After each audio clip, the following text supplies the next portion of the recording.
If you are comfortable today with what you were comfortable with yesterday, you're already in trouble. Nobody ever went uphill by accident. You have to be intentional with what you do and who you are.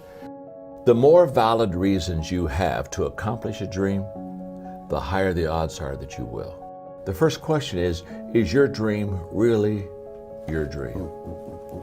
And that's where we start, Ed. Because can I tell you something? If your dream isn't really your dream, ain't going to work. Yeah. So what I tell people all the time is we start off our life living someone else's dream, probably our parents. So what happens is a lot of people as adults, they never switch. So true. And so they're still living someone else's dream. They're putting on someone else's armor, and they just aren't going to achieve because it's not who they are. It's not their dream. So I think a lot of times we have clarity on where we should go, but there's a lot of emotion that holds us back. Sure. So what I did, and I think this is what will be really, hopefully this will be helpful to you. Whenever you're making a transition that's kind of out of your strength zone, or certainly brand new like this was, I ask a lot of questions and I listened. And so I just sit down with people like you that are highly successful in business, and I say, okay, let me ask you some questions. And I'd go and I'd ask you questions I learned from you, and I'd take a lot of notes, and I'd pull away and say, okay, now this is how Ed did it, and this is what Ed thinks, and I think I could apply this there. And I spent 3 years humbling myself and being very teachable and saying, I just want to learn, I just want to learn. Because I knew that I had the leadership principles, but principles that are good without application or connection are principles that aren't going to work for anybody. I am responsible, Ed, to move on what I see today. There's a whole bunch of people, they're wanting to hold and not move because they don't see 3 days, 5 days, 2 years out, whatever. And what I'm saying is, it's kind of like the lights of a car. If I go to the parking lot at night, turn on the lights and say, oh my gosh, I can't go anywhere, I don't see my house.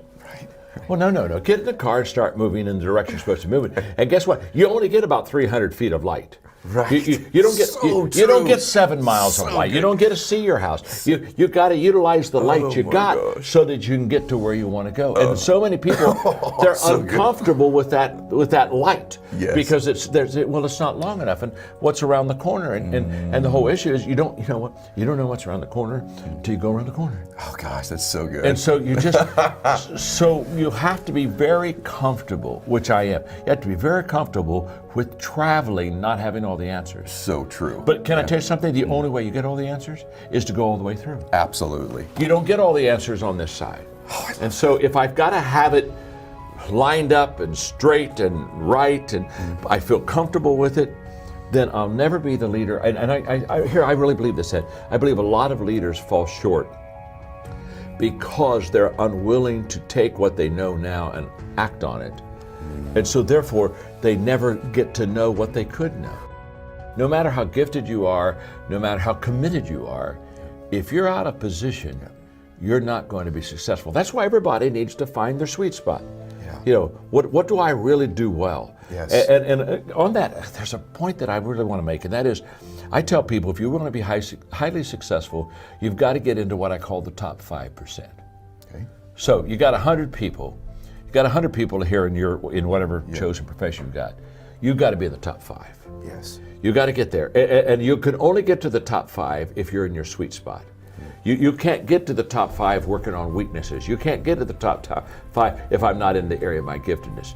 So you got to find out what you're good at, because that'll give you. If you're committed and if you got good strategy and all this other, you got a good team around you, then that'll allow you to get in that top 5. And once you're in that top 5%. You're in good shape. You're going to do very well. And I tell it doesn't matter what your profession is, you've got to get in the top 5%, and you can only get in the top 5% if you're in your position, if you're in your sweet spot.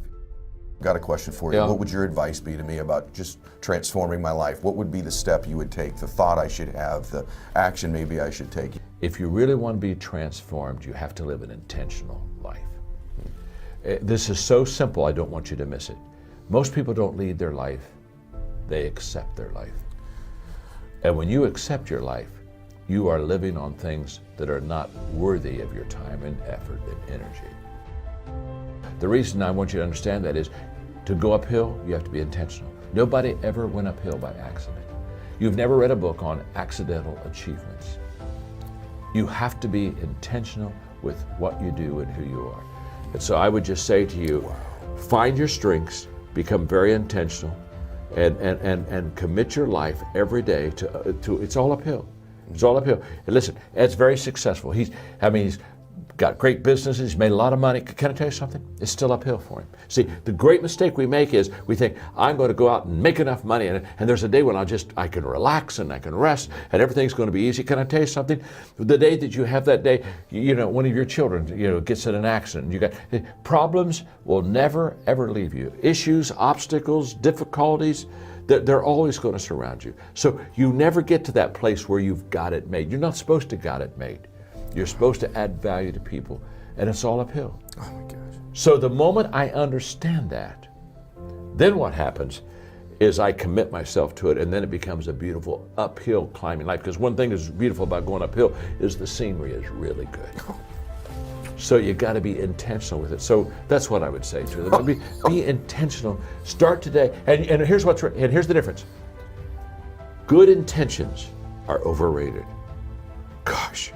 I know so many people, well, I'm going to do that. Yes, I think that's a good idea. I think I'm going to do that. So good intentions are it's the most overrated phrase in the world. You've got to go from good intentions to good actions. Nothing happens until you've got good actions, and you won't have good actions until you're intentional with your life.